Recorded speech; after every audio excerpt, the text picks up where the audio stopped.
Good afternoon, everyone. Good afternoon. Welcome back again to our minute training hour. And once again, my name is Craig, and I'm here today with, all right, we're here with Andy. Andy's in the room with us, and we're going to be talking about recovery. All right. This is geared towards mentioning or speaking on recovery. Even though this is a mentoring recovery support group, but we're going to be sharing ideas on recovery. And so today's title of this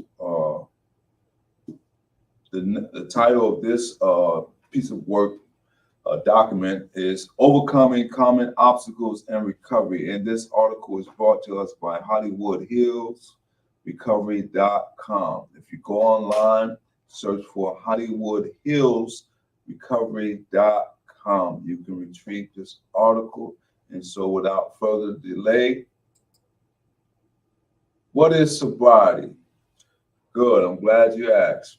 All right, so the article says sobriety is the state of not being under the influence of alcohol, drugs, or other addictions. While it is the default state for most people, it can mean a fresh start and the chance to build a new life for those who are fighting their dependence on substances. In such cases, sobriety takes commitment, discipline, and perseverance to achieve. Old habits die hard, and it can be easy for those recovering from substance abuse to slip back into their former ways. Knowing about these challenges and how to avoid them is key to maintaining long-term sobriety. All right, and so that is the definition, or what the article make mention of what is sobriety. It talks about it takes commitment, discipline, and perseverance to achieve.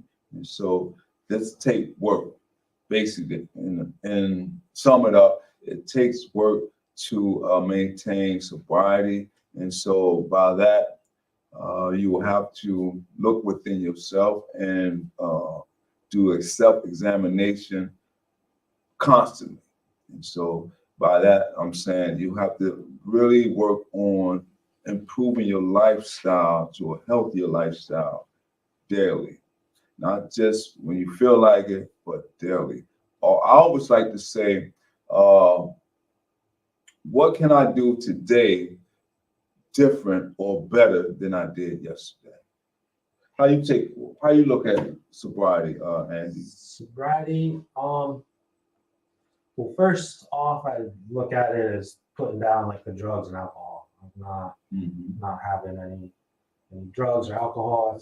That's sobriety. And then I think when that becomes a little easier to do every day, I think also sobriety has to do with your overall like behavior and your attitudes. Like we've all heard the expression "a dry drunk," like someone that put down the alcohol, but they're still miserable, like, and they're still angry and anxious.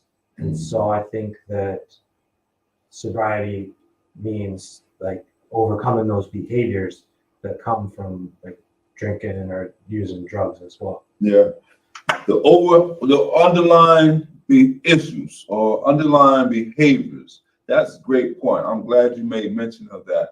And so if you like, let's talk about the importance of overcoming obstacles to lasting recovery. You feel like reading something? Yeah, I'll read some. All right, cool. Right. It says the importance of overcoming obstacles to lasting recovery. Sobriety can be a lifelong battle for someone who's been given to addiction. It involves making long-term commitments to coping with stresses and triggers in healthy ways, instead of trying to escape them by relapsing into addiction. Every day that you're sober, you're one step away from the life you endured during your addiction. It's also one step closer to the person you want to become. No matter how long it has been since you quit a bad habit, there are circumstantial and emotional triggers that can have you reaching back for one last drink or drag. A permanent recovery involves understanding these triggers and having coping mechanisms to deal with them. The journey to sobriety may not be easy, but it's absolutely worth it. Every time you overcome a tipping point or obstacle, you build resilience, self-awareness, and compassion. These are virtues that will keep you steadfast on your road to recovery. Wow. The importance of overcoming obstacles to lasting recovery. This article says no matter how long it has been since you quit a bad habit, there are circumstantial and emotional triggers that can have you reaching back for one last drink or drag. All right. And so the key thing is, I believe, is to identify or label what are your triggers. You know, that aspect, I don't know if you ever heard this term, triggers, urges, and cravings. When I was in therapeutic community, that was one of the things that often was said. Not only people, places, and things you have to remove yourself from, but also being able to identify and label your triggers, urges, and cravings. And I began to realize what they are, then I was able to move on to a better, healthy lifestyle. So these are what we call coping mechanisms. All right. And so being able to identify some of these root causes, I was able to move forward in my journey to recovery. The next part we want to talk about. You want to add something to that? I just think, like when I think about circumstantial and emotional triggers, like circumstantial can be, like for me, if I lost a job, that's triggered me before to go back to drinking, or when things go bad or when things go good, even like when I get maybe a promotion at a job, that might be a trigger to think like, oh, now I can enjoy myself a little bit. And so those kind of circumstances can be triggers. And then emotional, like if I'm feeling either really good or really bad, it can trigger me to want to take a drink, and I just take a pause in those moments and think like, I remember where drinking led me, and I realize, oh yeah, it's gonna lead me right back to there, and I just try to step back too and think like, oh yeah, like I'm triggered like that. And there's nothing wrong with being triggered. Like the problem comes when I start acting out on it, because the triggers are gonna come. Yeah. But I think it's important to realize, oh yeah, this is a trigger, and to take a pause and think like, why did this trigger me? Like what's going on that I think it's okay to go back and do that. And that's a healthy way to deal with it. Yeah, that's great stuff, because I remember I was in therapeutic community, we call it TC community. I was talking to my supervisor and he said, whether you realize it or not, everything is a behavior. Like you said, triggers gonna come, but how you respond to them, so whether you respond to them positively or negatively, there are consequences to them. And so another form of relapse is situational relapse. A lot of people don't really understand. They get into a heated argument with their loved one, or things may not go their way. Those are what they call situational triggers. You may go back to a relationship that can be toxic, and then you find yourself, if you're not careful, back to, as the article said, reaching back for one last drink or drag. So we're gonna move on. There's some good stuff we're talking here.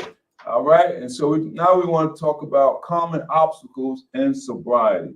Before discussing strategies to maintain your sobriety, let's look at the common obstacles that threaten it. Understanding these obstacles will give you a better understanding of your strengths and weaknesses, helping you sidestep any risk of relapse, cravings, and triggers. Okay? Battling your cravings and triggers can be difficult, but are an absolute must in any successful recovery.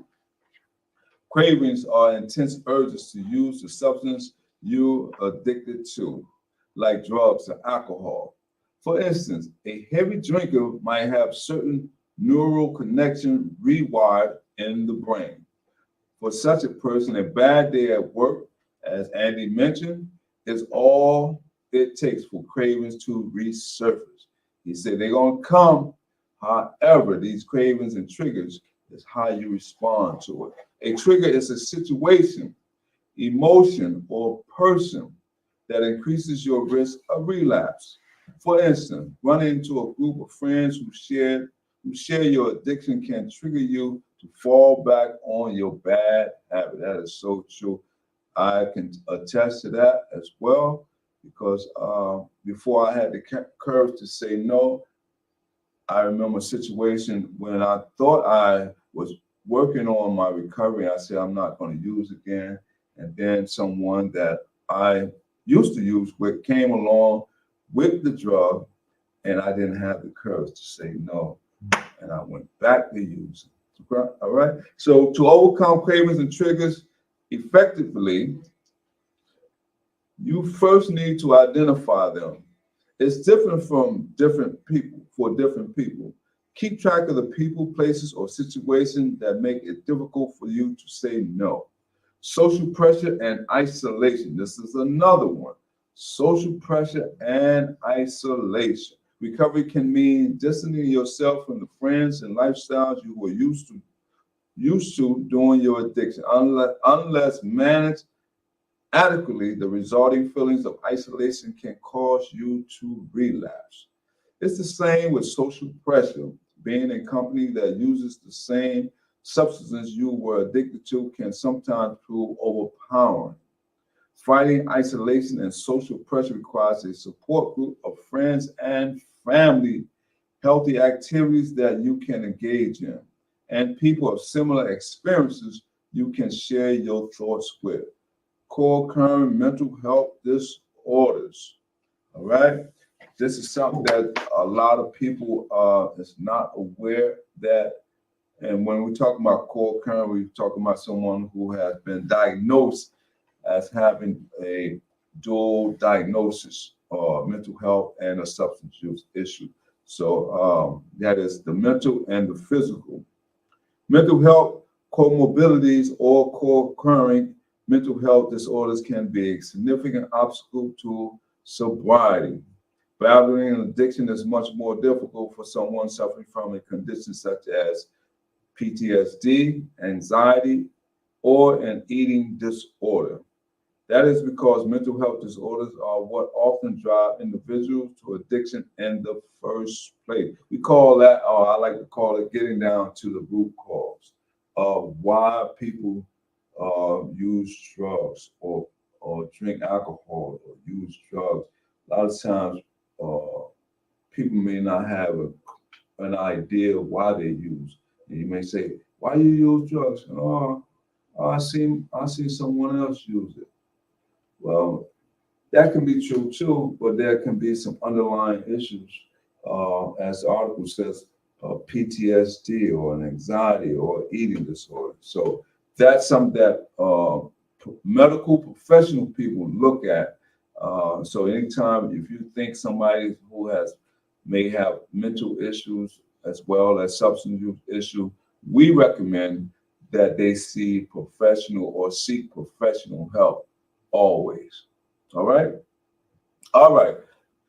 The article goes on to say that is because mental health disorders are what often drive individuals to addiction. In the first place, someone struggling with depression, for instance, may have been led to drug or alcohol abuse in an attempt to escape its symptoms. We call that masking when a person may have a mental health issue that they haven't been diagnosed, and a lot of times to mask or to cover up or how to cope with a situation, people oftentimes either drink or drug. Overcoming a co-occurring mental health disorder with addiction recovery requires professional help.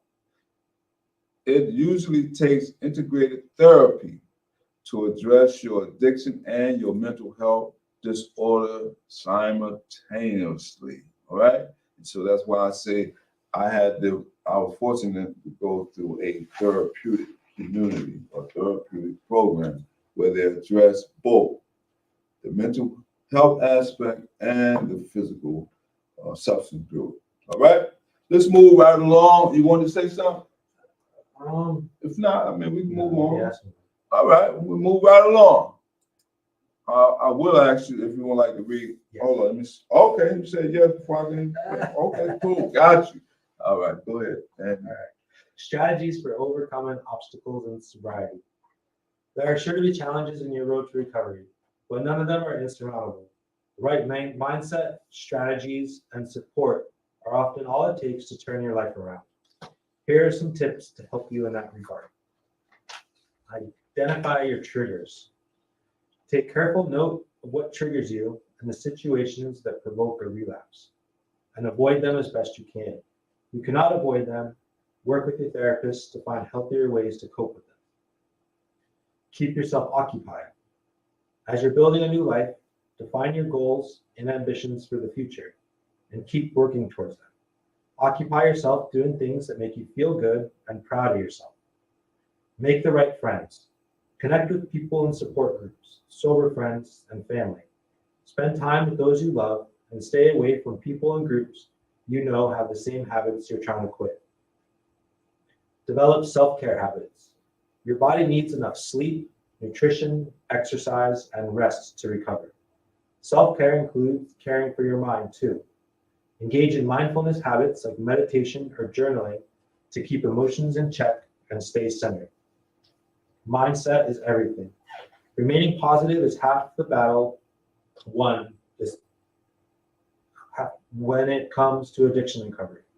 Drown out negative thoughts and keep focused on the light at the end of the tunnel. All right, keep focused on the light at the end of the tunnel. One I like that you read was keep yourself occupied, right? And so a lot of times boredom is a major relapse trigger for a lot of people because when you begin to start having these self-talk and you're not challenging that by staying busy, sometimes I like to call it the walls close in on you and you begin to go back into your thinking.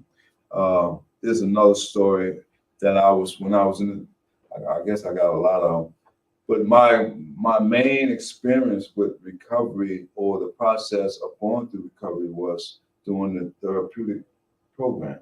And so I was talking to the counselor who was the supervisor of the program, and he said, if you notice people that in recovery, oftentimes they are always busy doing something.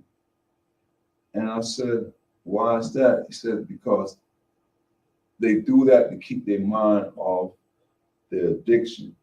Because if they allow themselves to not stay busy, they may fear of going back into picking up and using again. And I said, wow, I never knew that. You know, people always try to stay busy. Do you have one that you like to share upon? I think like it's important to stay busy, of course, but then I think the rest is just as important as well, because I've seen people stay so busy and then all of a sudden, next thing you know, they relapsed. They've just been burnout. They've been so busy with everything, and they didn't take time for that self-care that it talks about, to just be still and be quiet. And so then for whatever reason, they go back to using. And so I think that it's important to stay busy, but then also like recognize time for yourself. And I'm thinking about the identifying triggers. Like I remember I think it's been 5 years ago when I first started seeking treatment. Okay. And I was in like a Suboxone program. And it was in order to get into the program, you had to go to some therapy. And that was the first time I remember someone asking me, and teaching me about triggers. And I didn't understand what it was at all. And so I was able, but through going to the groups, I heard some other people's triggers. I heard information from the counselors. And so I was able to start learning what triggers meant. And I'm able to realize in my life today, years later, when certain situations or people trigger me. And so I'm able to identify those things and how, and not, and more important than just identifying them, I'm learned what to do when those situations happen.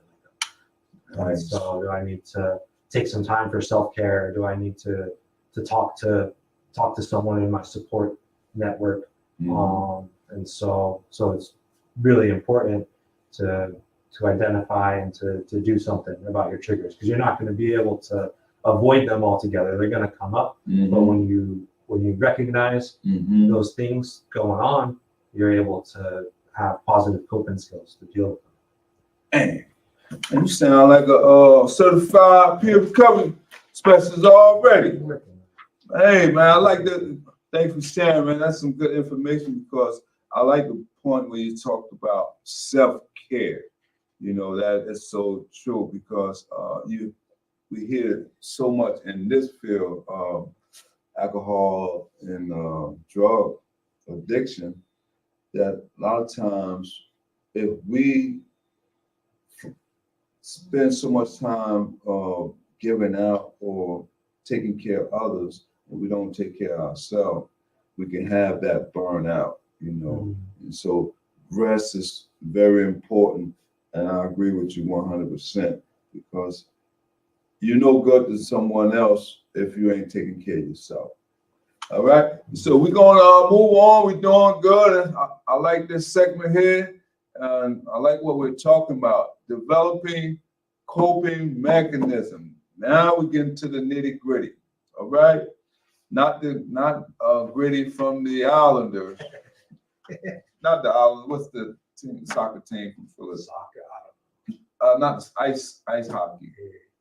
Gritty. You know Gritty, the mascot. You don't remember? You don't know Gritty? I'm still learning the Philly team. I remember the 76ers. It's the Islanders. I think No, it's New York. It's the Flyers. Flyers. The Flyers, Philadelphia Flyers. Yeah, they got the mascot, Gritty. All right, moving. That's enough of that. Developing coping mechanism. The article says it would be convenient to rid yourself of all obstacles and triggers during your recovery. That is not, however, a realistic expectation. It makes more sense to prepare yourself to meet any challenging circumstances or eventuality, right? Sustainable sobriety requires healthy coping mechanisms that can guide you out of difficult situations. Here are proven coping mechanisms you can use. Number one, deep breathing. This is something I learned. A deep breathing exercise, or one that we used to call doing a behavioral modification class that I took. It was called desensitization. Was it desensitization? Not desensitization, but it was a breathing exercise. I figured out. This phone is keep ringing. I don't know what's going on. But anyway, the next time you're in a stressful or triggering situation, step back, pause, and take a few deep, slow breaths. All right? Deep breathing helps calm anxiety and agitation. It can leave you feeling buoyant in minutes. Buoyant. Like boing. Like floating. Floating on the clouds. Mindfulness. Mindful is the act of being present in the moment, observing your thoughts and emotions without judging them. Okay? It helps you realize you may not be able to escape your thoughts and feelings, but you don't have to act on them. And the last one talks about positive self-talk. All right? There's a ABC model that they use in cognitive coping skills, or CBT, cognitive behavioral therapy. They call it A is activating events, which is perception, something that you perceive that's going on in you internally or outside of you externally, and B is the self-talk that one has with themselves, and that is your belief system, your core belief. And C is the consequences of those perception, uh, behavior, self-talk or belief, and they can be positive or negative. And so they always teach positive reinforcement. Replace the negative thought processes with positive ones. So the ABC module, all right? Positive self-talk, all right? And that's, the article says, be your own cheerleader, all right? Don't be so hard on yourself out there. Be your own cheerleader. Pat yourself on the back. Don't wait on others to pat you on the back. Develop a habit of replacing negative thoughts with upbeat, positive affirmation. Positive self-talk can help you stay motivated and always en route to your goals. All right, and so that's it for this week on overcoming common obstacles and sobriety. This is our mental recovery support group. Until the next time, I'm Craig. You got anything you want to add, Andy? No, thank you. All right, you're welcome. And as always out there, take care of yourself, love on someone, and stay healthy. All right.